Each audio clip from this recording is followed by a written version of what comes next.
A very good morning to all of you. I hope all of you are fine. In the previous classes, we started the chapter Ideals of our Constitution. We understood what a constitution is. We understood the ideals of our Indian constitution, right?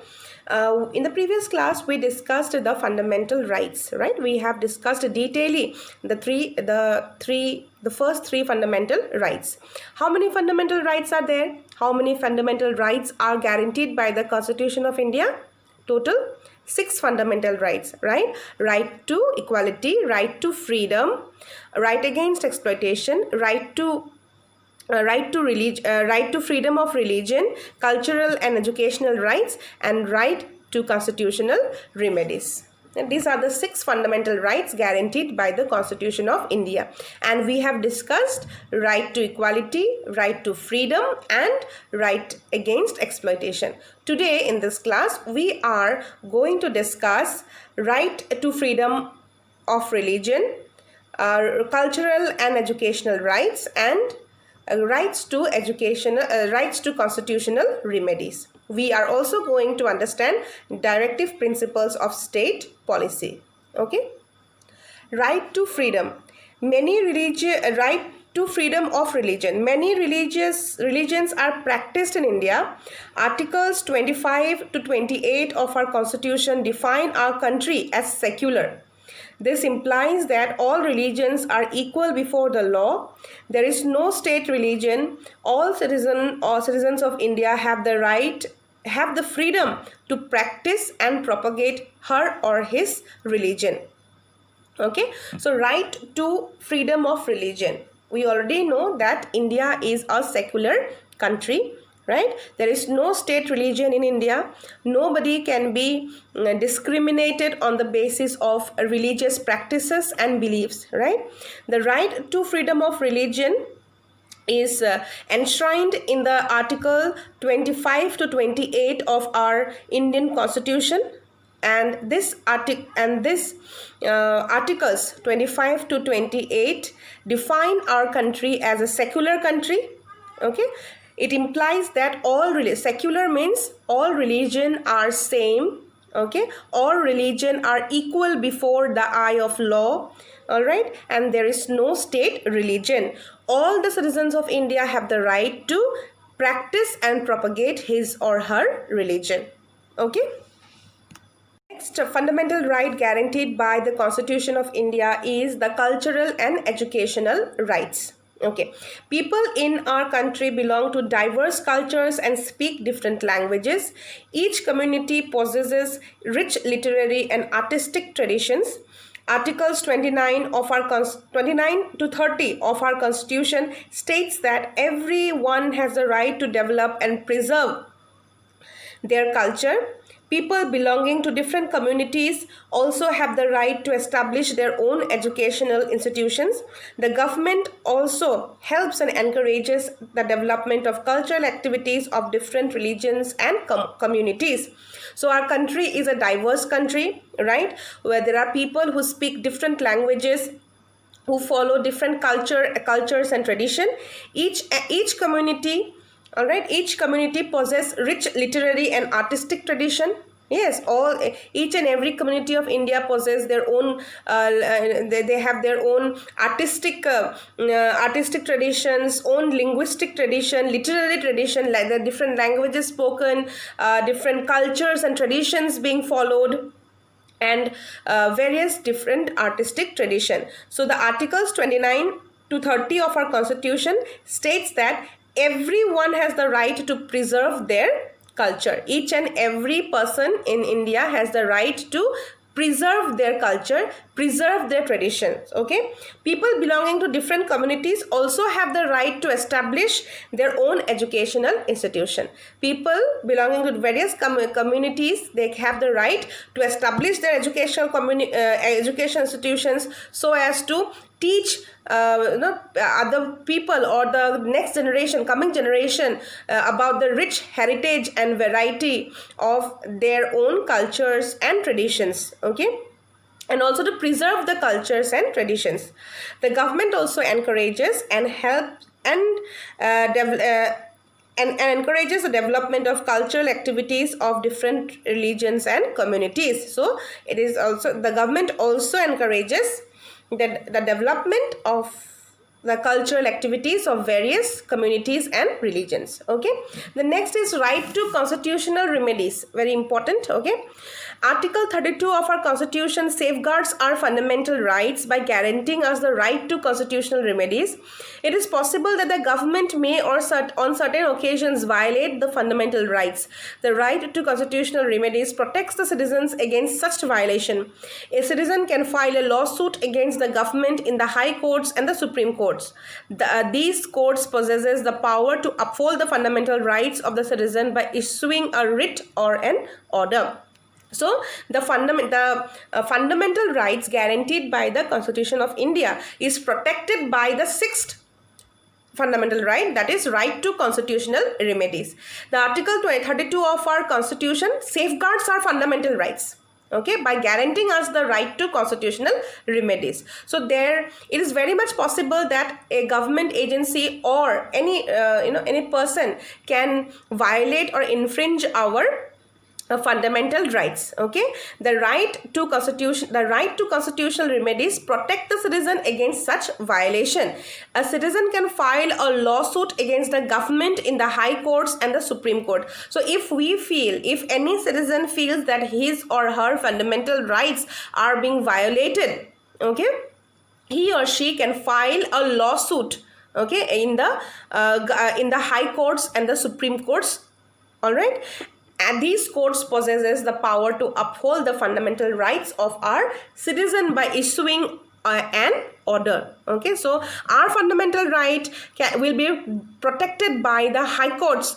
Our fundamental right will be protected by the high courts and the Supreme Court of India. If we feel that our fundamental rights are being violated by the government, or there are some laws or act passed or maybe some schemes passed which is violating the fundamental rights of our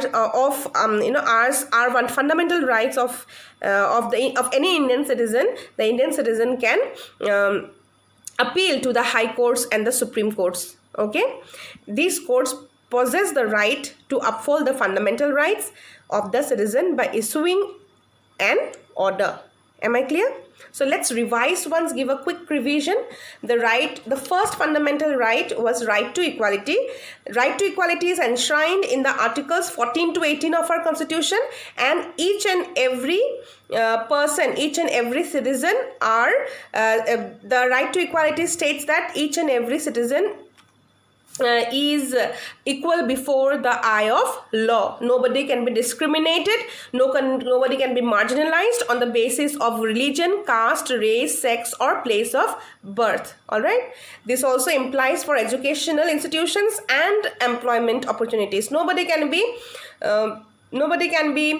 discriminated in an educational institution. Nobody can be denied education or denied a job just because of his birthplace or his or her sex or religious beliefs or whatsoever for that matter. Okay, nobody can be discriminated in India.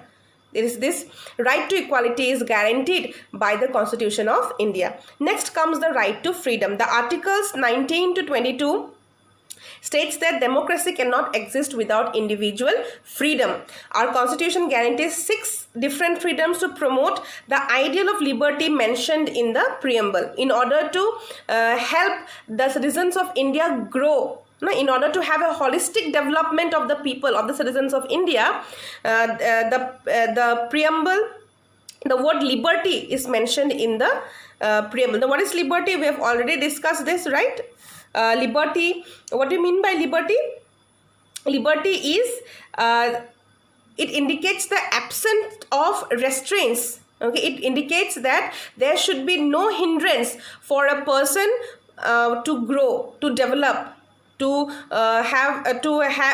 his or her holistic means all-round development. So the Indian Constitution guarantees that a person should get proper opportunities to grow, to develop. Okay, So in order to for a person to grow and develop, he or she definitely will need the freedom, right? If we are not free to do what is important for us, what is good for us, then we cannot grow. All right. For example, the first, all Indian citizens have the right to freedom of speech and expression, assemble peacefully without arms, form associations and unions, move freely throughout the territory of India, reside and settle in any part of India, practice any profession and carry on any occupation, trade or business. However, we have to be very clear that freedom, right to freedom is to be used in right manner so that it doesn't harm others.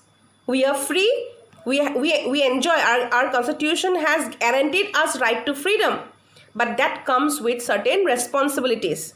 Okay, right to freedom doesn't allow us to hurt others sentiments or to harm others. For example, the right to assemble doesn't mean that we can create a public disturbances and cause problems for others. We have the right to assemble. That doesn't mean that we will assemble somewhere, all right, and then we will play loud music, or will use derogatory remarks against someone else, or some organization or something else. We cannot do like that. Okay, we are free to assemble, but we have to be responsible.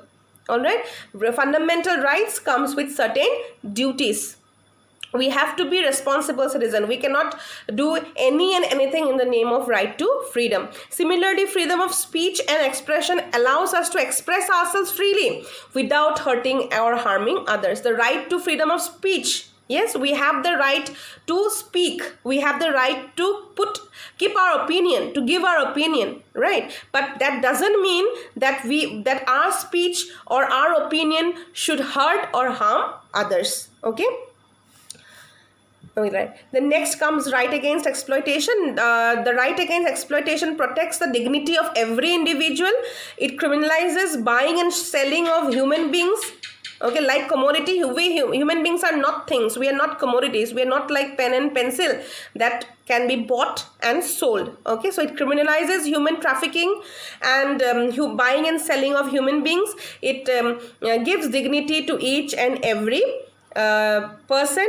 They also prohibit, the right against exploitation also prohibit the employment of children below the age of 14, right? So no one can employ a child below the age of 14. Right to freedom of religion, it states that it is enshrined in the articles 25 to 28 of our Indian constitution. It states that India is a secular country. There is no state religion. Everybody is equal before the law. This implies that all religions are equal before the eye of law. It's not that people belonging to different religious group will have different rules and regulations, separate rules and regulations. It's not like that. Each and every Indian citizen are bound to follow the rules and regulations laid down by the Constitution of India. All citizens of India have the freedom to practice and propagate his or her religion. Cultural and educational right. Since India is a diverse country, there are people speaking various languages, different languages, people following different cultures and tradition, and people belonging to different communities. Each and every community has the right to preserve and protect their own linguistic, literary and artistic traditions. Okay. Right to constitutional remedies. We all know that the fundamental rights are justiciable, right? If our fundamental rights are infringed, we can approach the high courts and the Supreme Court. The right to constitutional remedies guarantees us, protects our fundamental rights. It is enshrined in the Article 32. All right. Right to our constitutional remedies protects and safeguards our fundamental rights. Okay, so if the government or any government body violates or infringes our fundamental right, we the citizen of India can file a lawsuit against the government. All right, and this against the government in the high courts and the Supreme Court. All right, this court, the high court and the Supreme Court, possess the power to uphold the fundamental rights. Okay, let us understand the directive principle of state policy. Okay, so directive principle of state policy are enshrined are enshrined in the part 4 of our constitution, and these policies, that these directives are so important that they are said to be the conscience of the constitution. All right. The part 4 of our constitution contains guidelines given to the government to ensure the welfare of the people. Fundamental rights are given to the citizens of India. Each and every citizen of India enjoys the fundamental right. Directive principles of state policy is given to the government of our country. All right. These principles are directives to promote just social order. These are the directives. Okay. Directives to be followed by the government of India in order to promote social order. The importance of these principles can be judged from the fact that the Supreme Court has referred to them as the conscience of the constitution. Okay, the Supreme Court has referred to the directive principles of state policy as the conscience, as the soul of the constitution. All right. It is essential that the government follows these principles in administrative and legislative matters. It is very important for the government to follow the directive principles of state policy in order to administer the country and also in the matters of lawmaking. So whenever the government makes a law, passes a law, right, the government has to keep in mind the directive principles of state policy. Although these principles are considered primary in governance of the country, they are not enforceable by court. The fundamental duties are as follows in the page 142. We'll discuss this later on in a separate video. We'll discuss the fundamental duties in a separate video. Okay, now these directives are very important. Okay, these directives are considered primary in governance of the country. Okay, so these directives are for the government. The government has to follow these directives. The government has to, while administering the country, while making laws for the country, the government has to keep in mind the directive principles of state policies in mind. Okay, however, they are not enforceable by any court. This is the basic and the most important difference between fundamental rights and directive principle of state policy. You might get a question like this: state the difference between fundamental rights and directive principles of state policy. So fundamental rights are enforceable by the court. Okay, we can approach, if these rights are violated, if fundamental rights are violated, we can approach the high courts and the Supreme Courts. Okay, so they are enforceable. The fundamental rights are enforceable. Each and every citizen of India must enjoy the Constitution of India has guaranteed the fundamental rights. And if they are violated, if any of our fundamental rights are violated, we can just approach the court. Right, but directive principles of state policies are very important, but they are not enforceable by any court. Okay, so they are not justiciable. The directive principles of state policies are not justiciable. However, fundamental rights are justiciable. Okay. So if we feel that the directives are not being followed while making a law or maybe in governance or administration, we cannot approach the court. They are not enforceable. But if our fundamental rights are violated, we can approach the court. Okay. The fundamental duties. We'll discuss the fundamental duties in a separate class. All right, I hope you have understood the fundamental rights and the directive principles of state policies. And one more difference between the directive principles of state policies and fundamental rights: fundamental rights are for each and every citizen of our country. Directive principles of the state policy is for the government. Okay, so when the government administer the country, or when the government make new laws for the country, the government has to keep in mind the directive principles of the state policy. So fundamental rights are for each and every citizen of our country. Directive principle of state policy is for the government. Okay, fundamental rights are justiciable. Directive principles of state policy are not justiciable. I hope you have understood the fundamental rights and directive principles of state policy. If you have any problem, please let me know in the comment section, and also you can let me know in the WhatsApp group. Thank you and have a nice day.